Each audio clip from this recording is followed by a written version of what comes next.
Hello students, welcome back to the channel. Today we are going to start a new topic, not a new topic, but it is related with the previous video only. मैंने आपको वहाँ पे दो word बताए थे जो सामने आए थे हमारे, एक था रेजिडेंट, दूसरा था economic territory. So first will discuss about who is a resident. ये रेजिडेंट कौन है, नॉर्मल रेजिडेंट कौन है, क्या क्वालिटीज उसके अंदर हो जाएं किसी भी आदमी के अंदर कि वो नॉर्मल रेजिडेंट कंट्री का कहलाने लगे. ठीक, हमारी कंट्री के कौन लोग नॉर्मल रेजिडेंट कहलाएंगे. ठीक, तो दो कैरेक्टरिस्टिक्स हैं. अगर ये दो कैरेक्टरिस्टिक किसी भी आदमी में फाउंड होती है तो वो उस कंट्री का नॉर्मल रेजिडेंट कंसिडर किया जाता है. सर क्या है दो कैरेक्टरिस्टिक्स? सिंपल सी, पहली कैरेक्टरिस्टिक उसके लिए ये है कि उसको he should reside in a country for 1 year. अगर वो हमारी कंट्री में 1 साल के पीरियड के लिए रह ले, फॉर 1 year पीरियड. एक चीज का यहां पे ध्यान रखेंगे, irrespective of his citizenship. Citizenship से मतलब नहीं है. ठीक है, अब सिटीजनशिप से क्यों मतलब नहीं है इसके बारे में हम अलग से डिस्कस करेंगे. ठीक, तो अगर कोई भी आदमी हमारी कंट्री में आके 1 साल के पीरियड के लिए रह ले तो वो हमारी कंट्री का रेजिडेंट कहला दिया जाएगा. नहीं, एक और कैरेक्टरिस्टिक है, उसको भी पूरा होना जरूरी है. सिर्फ रह ले is not enough. Okay, the second characteristics is very important.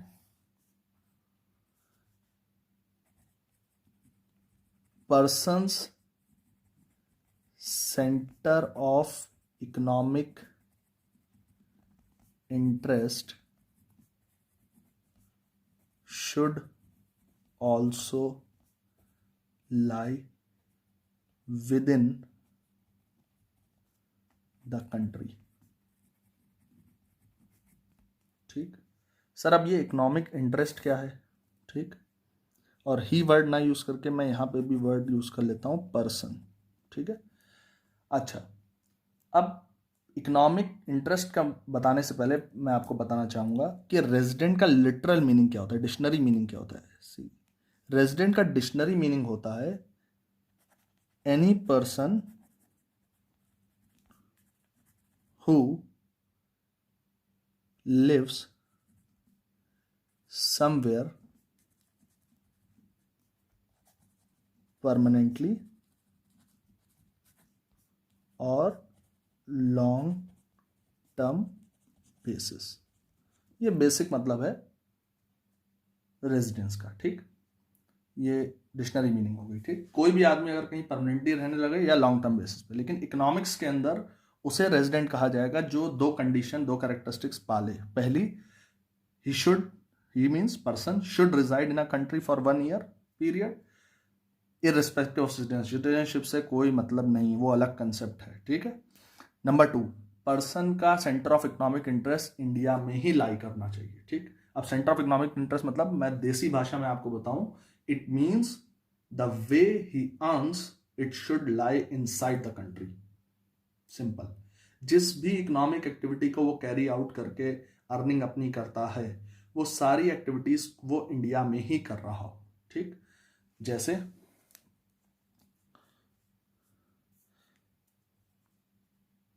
Consumption की एक्टिविटी, प्रोडक्शन की एक्टिविटी या इन्वेस्टमेंट की एक्टिविटी, ये सारी एक्टिविटीज उसे इंडिया के अंदर करनी चाहिए, विद इन द कंट्री करनी चाहिए. ठीक है, ये सारी इकोनॉमिक एक्टिविटीज हैं और इनको उसे इंडिया के अंदर ही करना है, तभी उसका centre of economic interest India में लाए होगा. ठीक, सिंपल सी बात कि दो कंडीशन सेटिस्फाई हो जो नॉर्मल है. पहला, 1 साल के लिए वो इंडिया में रह ले इररेस्पेक्टिव ऑफ सिटीजनशिप, वो अलग कंसेप्ट है. दूसरा, उसका जो बिजनेस है, जो भी वो कमाई करता है, जो अर्निंग वो करता है, जितनी भी इकोनॉमिक एक्टिविटी करता है, उस अर्निंग को करने के लिए वो सारा इकोनॉमिक इंटरेस्ट इंडिया के अंदर ही लाई करना चाहिए. ठीक, ये नहीं कि वो इंडिया में रहता है लेकिन सारी कमाई उसकी यूएसए से, तो वो कंसिडर नहीं किया जाएगा. ठीक, जैसे कोई आदमी, टूरिस्ट आते हैं घूमने, अब टूरिस्ट इंडिया के अंदर घूमने आए, भले ही वो 2 साल के लिए घूमते रहे पूरा इंडिया, लेकिन क्योंकि उनका centre of economic interest India में नहीं है, वो कंसिडर नहीं किए जाएंगे नॉर्मल रेजिडेंट। उनका सेंटर ऑफ इकोनॉमिक इंटरेस्ट भी इंडिया में ही होना चाहिए। इस चीज़ का आपको ध्यान रखना है, ठीक है। तो ये तो बात हो गई नॉर्मल रेजिडेंट की, ठीक है। Next will talk about economic territory. तो इकोनॉमिक टेरिटरी का मतलब होता है कि किसी भी कंट्री की डोमेस्टिक टेरिटरी। अब यहाँ पे डोमेस्टिक टेरिटरी का मतलब बिल्कुल ये नहीं है कि वो पॉलिटिकल बाउंड्री से बात हो रही है, ठीक। पॉलिटिकल बाउंड्री एक ज्योग्राफिकल कंसेप्ट है, यानी आपने कह दिया कि इंडिया और नेपाल है और इंडिया और नेपाल के बीच में बॉर्डर है, तो बॉर्डर के इस तरफ इंडिया है, बॉर्डर के उस तरफ नेपाल है। This is a political issue, this is a political concept, that line is being drawn by various history persons, okay. Irrespective of the fact, economic territory का मतलब होता है कि ऐसी कोई भी टेरिटरी जहां पर इंडिया अपने पर्सन्स को, गुड्स को या कैपिटल को सर्कुलेट करता है फ्रीली, यानी जिस भी प्लेस तक इंडिया अपने लोगों को कंट्रोल करे, गुड्स को कंट्रोल करे या अपने कैपिटल को फ्रीली सर्कुलेट कर ले जाए, वो प्लेस जो है वो हमारी डोमेस्टिक टेरिटरी है या इकोनॉमिक टेरिटरी है, सिंपल, ठीक।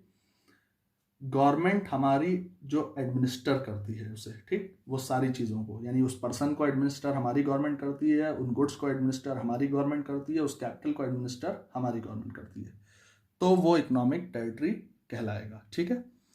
पॉलिटिकल फ्रंटियर्स को आप उससे मत जोड़िएगा, ठीक। पॉलिटिकल फ्रंटियर एक अलग चीज़ है, यानी बॉर्डर के उस पार दूसरा देश और बॉर्डर के इस पार दूसरा देश, ये अलग कंसेप्ट है, ये एक ज्योग्राफिकल कंसेप्ट है, हिस्टोरिकल कंसेप्ट है, ठीक ना। अब इकोनॉमिक टेरिटरी की डेफिनेशन क्या होगी? तो this definition is the best to write in the examination if it is asked about what is economic territory. So this is given by United Nations. It is a geographical territory, economic territory, okay, administered by a government within which persons, goods, capital circulate freely, ठीक है। तो कोई भी ऐसी place जहां तक government of India की पकड़ है या पहुंच है, यहाँ पे उसके लोगों को वो कंट्रोल करती है, वो एरिया भी इकोनॉमिक टेरिटरी के अंदर काउंट होता है। ये कंसेप्ट नहीं है कि अगर बॉर्डर के उस पार गए तो इंडिया का कंट्रोल खत्म, ठीक। ये इस कंसेप्ट पे बात कर रहा है कि जहां तक हमारे इकोनॉमिक रिलेशंस हैं, हम जहाँ तक ट्रांजैक्शन करते हैं या जहाँ तक हमारे लोग हैं या हमारे गुड्स पहुँचते हैं, वो सारा का सारा एरिया हम अपनी इकोनॉमिक टेरिटरी के अंदर ही कंसिडर करते हैं, ठीक है, simple. Now I tell you the example of normal resident also and economic resident, वो economic territory also, so that you can understand it more clearly. ये कुछ एग्जाम्पल्स मैंने लिखे हैं यहाँ पे, ठीक। इनको समझाने से पहले मैं आपको एक बेसिक चीज़ और बताना चाहता हूँ, that when we talk about normal resident, वहाँ पे एक वर्ड आया था पर्सन। अब पर्सन का मतलब क्या होता है ये भी समझ लीजिए। पर्सन मतलब एक इंडिविजुअल। अब वो इंडिविजुअल जो है वो दो फॉर्म में है, एक तो नेचुरल ह्यूमन बीइंग जो बायोलॉजिकल ह्यूमन बीइंग होता है, और दूसरे हमारे होता है एक और ह्यूमन बीइंग होता है हमारे यहाँ जो आर्टिफिशियल होते हैं। सर आर्टिफिशियल बीइंग कौन से होते हैं?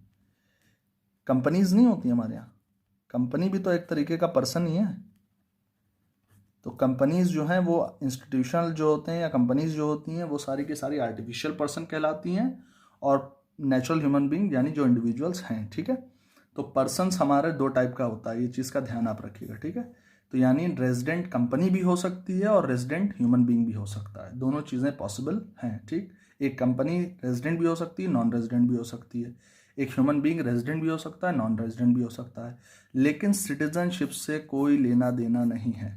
अब वो सर कैसे क्लियर होगा, मैं आपको एग्जाम्पल में समझाता हूँ। थोड़ा वीडियो लेंदी होगा लेकिन ज़रूरी है आपको समझाना भी। अभी मैं पर्सन के बारे में सिर्फ बात कर रहा हूँ, इंस्टीट्यूशन की बात नहीं कर रहा हूँ, ठीक है।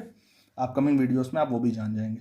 अब नॉर्मल रेजिडेंट, जैसे मान लीजिए कोई मिस्टर एक्स हैं, इंग्लैंड के रहने वाले हैं, उनके पास पासपोर्ट भी इंग्लैंड का है, ठीक, उनके पास सिटीजनशिप भी इंग्लैंड की है, लेकिन वो वर्क इंडिया में करते हैं और इंडिया में 1 साल से ज़्यादा रहते हैं, ठीक है।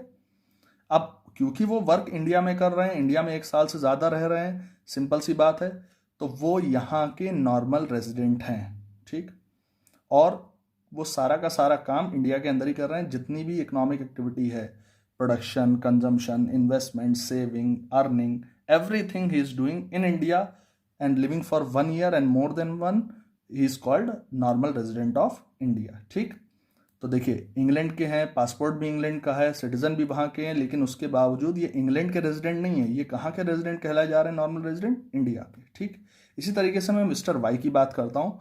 मिस्टर वाई वो भी इंडिया के हैं, ठीक, सॉरी वो इंडिया के हैं यानी यहीं के रहने वाले हैं, पासपोर्ट भी इंडियन है, सिटीजनशिप भी है यहाँ के, लेकिन उनका वर्क सारा का सारा इंग्लैंड में है। ठीक, अब वो इंग्लैंड में काम करते हैं और इंग्लैंड में 1 साल से ज़्यादा रहते हैं और इंग्लैंड में ही उनका इकोनॉमिक इंटरेस्ट लाई करता है। ठीक है, तो वो इंग्लैंड के नॉर्मल रेजिडेंट हैं, इंडिया के नॉर्मल रेजिडेंट नहीं है। भले ही वो सिटीजन हो सकते हैं इंडिया के, भले ही वो सिटीजन हो सकता है इंग्लैंड का, लेकिन वो इंडिया का नॉर्मल रेजिडेंट या इंडिया का व इंग्लैंड का नॉर्मल रेजिडेंट, ये दोनों कंसेप्ट अलग अलग चीज़ है। ठीक, तो अभी मैंने सिर्फ एक बेसिक सा एग्जांपल लिया आपको समझाने के लिए, और भी बहुत सारे एग्जांपल फ्यूचर में मैं लूंगा आपको और फर्दर क्लियर करने के लिए। ठीक, अब मैं बात करता हूँ इकोनॉमिक टेरिटरी की।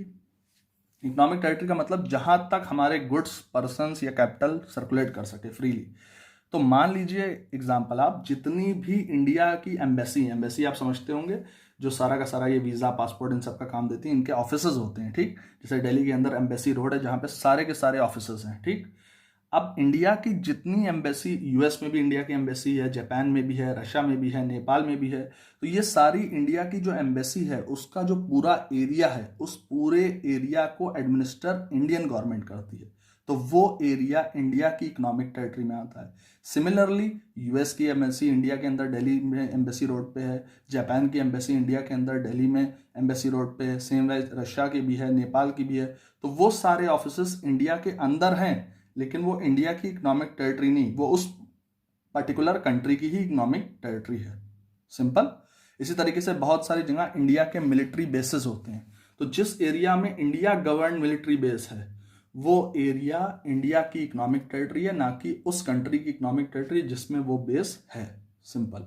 ठीक, अब ये वीडियो ज़्यादा लंबा ना हो इसलिए मैंने आपको इतना ही समझाया।